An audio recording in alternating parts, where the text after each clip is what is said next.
J'étais le principal médecin exerçant à Los Amigos. Tout le monde, évidemment, a entendu parler de la grande usine d'électricité qui s'y trouve. La ville est très étendue, et il y a des douzaines de petites villes et de villages tout autour, qui sont alimentés par ce même centre, de sorte que l'installation a été faite sur une très grande échelle. Les gens de Los Amigos disent qu'elle est la plus grande du monde, mais alors nous devons en dire autant pour tout ce qui existe à Los Amigos, sauf la prison et la mortalité.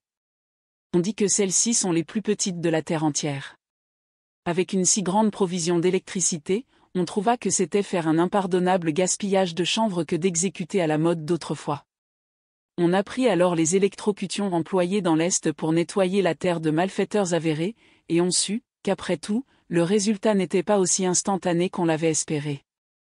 Les ingénieurs de l'Ouest fronçaient leurs sourcils lorsqu'ils lisaient les faibles chocs par lesquels ces hommes avaient péri, et ils jurèrent qu'à Los Amigos, lorsque quelque incorrigible se trouverait sur leur chemin, on le traiterait de belle façon, et qu'on lui enverrait le courant de toutes les grosses dynamos. On ne regarderait pas à la dépense, disaient les ingénieurs, ils recevraient tout ce qu'elles peuvent donner. Quel serait le résultat? Nul ne pouvait le prévoir, sauf que ce serait foudroyant, mortel. Jamais auparavant un homme n'aurait été aussi chargé d'électricité qu'il lui en donnerait. Il serait frappé par une concentration de 10 coups de foudre. Les uns prédisaient une combustion, d'autres la désintégration et l'anéantissement. Tous ces savants personnages attendaient avec impatience que la question fût réglée par une démonstration pratique, et ce fut juste à ce moment que se présenta Duncan Warner. Pendant plusieurs années, Warner avait été recherché au nom de la loi, et personne, en dehors d'elle, ne se souciait de lui. Forcené, assassin, pilleur de trains, voleur de grands chemins, c'était un homme qui avait excédé les limites de la pitié humaine. Il avait mérité une douzaine de fois la mort, et les habitants de Los Amigos l'admiraient malgré eux, d'être un individu aussi remarquable. Il semblait se reconnaître indigne de cette admiration, car il fit 2 tentatives violentes d'évasion. C'était un homme fort, musclé, avec une tête de lion, des boucles noires entremêlées, une longue barbe qui couvrait sa large poitrine. Pendant son procès, il n'y avait pas de tête aussi belle dans la foule du prétoire. Ce n'est pas une chose nouvelle de trouver sur le banc des accusés les plus beaux visages. Mais sa belle apparence ne pouvait contrebalancer ses mauvaises actions. Son avocat fit tout ce qu'il put, mais les cartes lui étaient contraires, et Duncan Warner fut condamné à subir la merci et la miséricorde des grosses dynamos de Los Amigos. J'étais à la réunion du comité lorsque le sujet fut discuté. Le conseil de la ville avait choisi 4 experts pour s'occuper des préparatifs. 3 d'entre eux étaient merveilleux. C'était Joseph McConnor, l'homme qui avait en personne dessiné les dynamos, et Joshua Westmacott, le président de la compagnie de distribution d'électricité de Los Amigos. Puis, il y avait moi-même, comme médecin-chef, et finalement un vieil Allemand du nom de Peter Stülpnagel. Les Allemands formaient un groupement compact à Los Amigos. Tous votèrent pour leur candidat. C'est ainsi qu'il fit partie du comité. On disait qu'il avait été un merveilleux électricien dans son pays. Il travaillait toujours avec des fils, des isolateurs et des bouteilles de Leyde. Mais, comme il ne parut jamais avoir un autre but, ni obtenir de résultats dignes d'être publiés, on avait fini par le considérer comme un individu inoffensif qui avait fait de la science sa marotte. Nous autres, les 3 praticiens en divers genres, nous sourîmes en apprenant qu'il avait été élu notre collègue, et au comité nous arrangeâmes en famille les choses entre nous, sans songer beaucoup au vieux compagnon qui se tenait assis, ses mains formant pavillon à ses oreilles, car il avait l'ouïe un peu dure, ne se mêlant pas plus de la discussion que les messieurs de la presse qui prenaient des notes sur les bancs, en arrière du comité. Nous ne fûmes pas longs à tout arranger. À New York, une force de 2000 volts avait été employée, et la mort n'avait pas été instantanée. Évidemment, le choc avait été trop faible. Los Amigos ne tomberait pas dans cette erreur. La charge serait 6 fois plus grande et, par suite, naturellement 6 fois plus effective. Rien ne pouvait être plus logique que ce raisonnement. On concentrerait sur Duncan Warner la puissance des grandes dynamos. C'est ce qui fut convenu entre nous, et nous nous étions déjà levés pour mettre fin à la séance, lorsque notre silencieux compagnon ouvrit la bouche pour la première fois. « Messieurs, dit-il, vous paraissez montrer une ignorance extraordinaire au sujet de l'électricité. Vous ne possédez pas les premiers principes sur son action sur l'être humain. Le comité fut sur le point de répondre avec colère à ce commentaire, mais le président de la compagnie électrique frappa sur son front, comme pour demander l'indulgence pour la hardiesse de l'orateur. Veuillez nous dire, monsieur, dit-il avec un sourire ironique, ce que vous trouvez d'erroné dans nos conclusions. Votre affirmation qu'une forte dose d'électricité augmentera simplement l'effet d'une petite dose. Ne croyez-vous pas qu'ils soient diamétralement opposés? Savez-vous quelque chose, par expérience pratique, des effets de choc aussi puissants?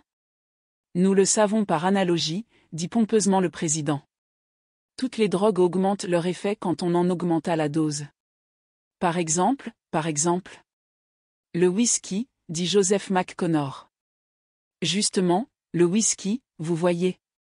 Peter Stulpnagel sourit et secoua la tête. Votre argument n'est pas très bon, dit-il.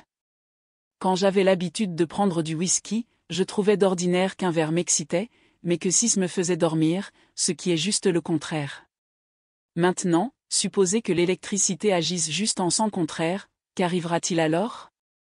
Nous autres, les 3 praticiens, nous partîmes d'un éclat de rire. Nous savions que notre collègue était un original, mais nous n'avions jamais pensé qu'il le fût à ce point. Qu'arrivera-t-il, alors? Répéta Peter Stulpnagel. Nous courons le risque, dit le président. Je vous prie de considérer, dit Peter, que des ouvriers qui ont touché les fils et qui ont reçu le choc de seulement quelques centaines de volts, sont morts instantanément. Le fait est bien connu. Et cependant, lorsqu'une force beaucoup plus grande fut employée sur un criminel à New York, l'homme résista quelque temps. Ne voyez-vous pas clairement qu'une dose plus petite est plus sûrement mortelle?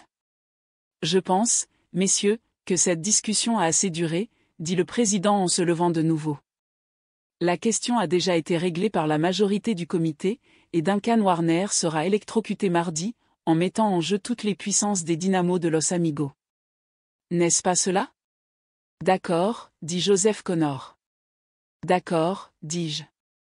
Et moi, je proteste, dit Peter Stulpnagel. La motion est votée.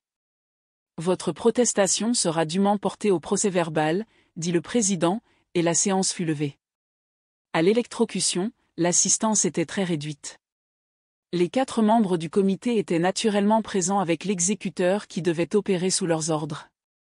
Les autres témoins étaient le marshal des États-Unis, le gouverneur de la prison, l'aumônier et 3 membres de la presse. La chambre d'exécution était une petite pièce en briques, qui formait un pavillon extérieur à la station centrale électrique. Elle avait servi de buanderie. Il y avait une étuve et une chaudière d'un côté, mais pas d'autres meubles, sauf une simple chaise pour le condamné.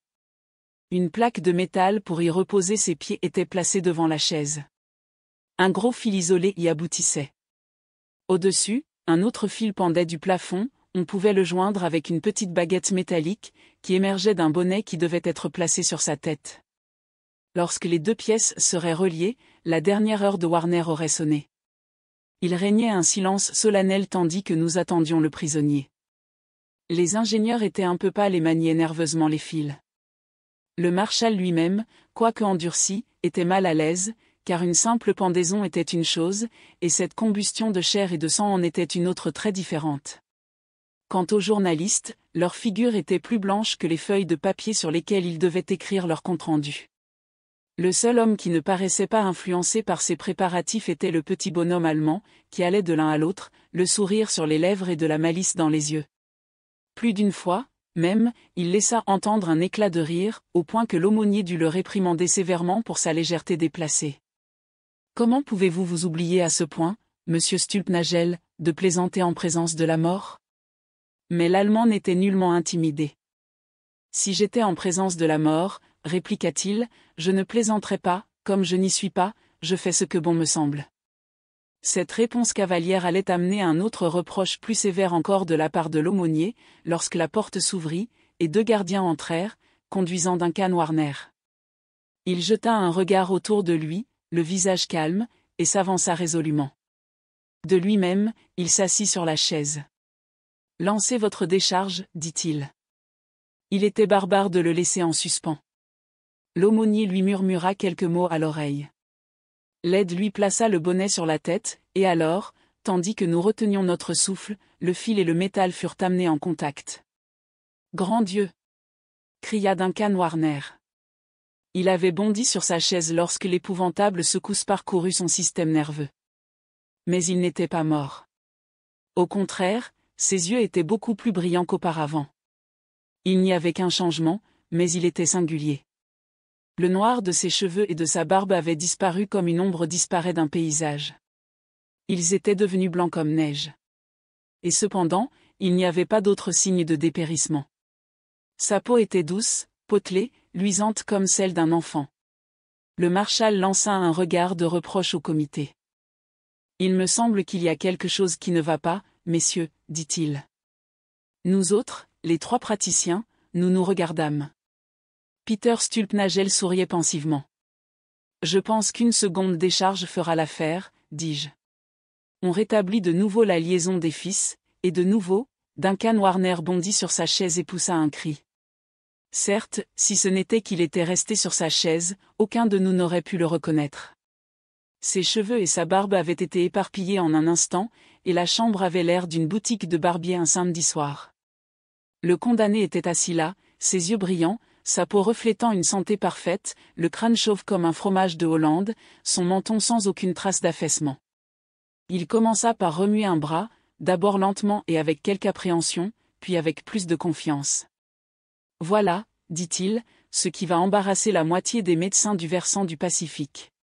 Ce membre est aussi bon que s'il était neuf, aussi frais qu'une baguette de noyer. Vous sentez-vous tout à fait bien, dit le vieil Allemand. Je ne me suis jamais senti mieux de ma vie, dit gaiement Duncan Warner. La situation était pénible. Le marshal regardait le comité. Peter Stulpnagel riait et se frottait les mains. Les ingénieurs se grattaient la tête. Le prisonnier chauve agitait les bras et semblait heureux. « Je crois qu'une troisième décharge, » commença le président. « Non, monsieur, » dit le marshal, « voilà assez de sottises pour une matinée. Nous sommes ici pour une exécution, et nous aurons une exécution. Qu'est-ce que vous proposez ? Il y a un crampon tout près au plafond, allez chercher une corde, et nous aurons bientôt fait de rétablir les choses. » Il y eut une autre terrible attente, tandis que les gardiens allaient chercher une corde. Peter Stulpnagel se pencha sur Duncan Warner et lui chuchota quelque chose à l'oreille. Le criminel eut un sursaut de surprise. « Vous ne le dites pas ?» demanda-t-il. L'Allemand secoua la tête. « Quoi ? Pas moyen ?» Peter secoua la tête, et tous deux se mirent à rire comme s'ils avaient échangé quelques grosses plaisanteries entre eux. La corde fut apportée, et le marshal lui-même passa le nœud coulant autour du cou du criminel. Alors les deux gardiens, l'aident et lui hissèrent leur victime en l'air.